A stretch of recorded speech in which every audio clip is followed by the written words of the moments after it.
Sim, me dá um exemplo. O ministro tem um manejo agora que não, que avisa, quer aumentar a quantidade de assentos de 5 para 7. Então, ele cambia o artigo 1, o artigo 1 avisa ten hoogste 7 zetplaatsen, que tem consequências negativas para o taxista que tem um auto grande, que tem que vai quitar stoel, mas também para o hecho que o viajar o taxista busca trabalho na airport ou na hotel, que tem uma família grande por uni den ele bota quitar trabalho de taxista que porta a guarda horas por mês.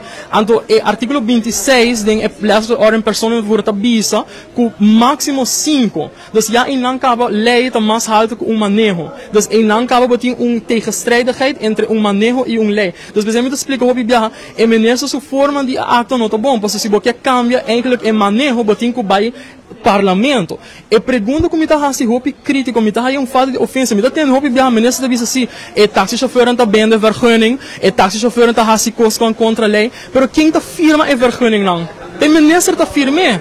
Artikel 7 está dando a minister e autoridade para firme. Ayer, ora comitê de papi que é vocero de taxista não, senhora Lenda, está bisa, tem landsbesluit que regla comissão persoon vervoer, como se dona advies. Artikel 4 de landsordning está eigenlijk regla essa e comissão nunca bem. Dus a minister está hincando a organizar conselho, eigenlijk sorry, está bem com manejo sim que é manejo aqui a haja advies, comissão que lei está eigenlijk obligue para benoemen dingen comissão.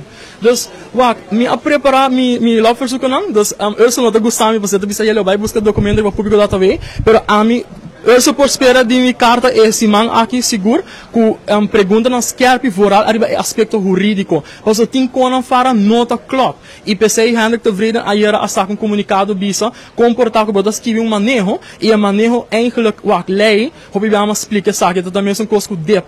Lei dat doen en minister autoridade. E artigo 5 que tá eigenlijk overschrijving de vergunning, que para hopi de taxis aan doen preocupação, passo se não vira malo mayang, se algo passa não não tem segura, não tem net antonanta depender euro de rende para por cobrir na gas maar sobre na kosten de vida subir e minister de sungo eigenlijk te decidir, porque minister tinha beleidsvrijheid, pero agora que não é também com manejo não uma que artikel não é também com nele den lei que eigenlijk mensen doen en minister autoridade não está dando de autoridade para bem que manejo é.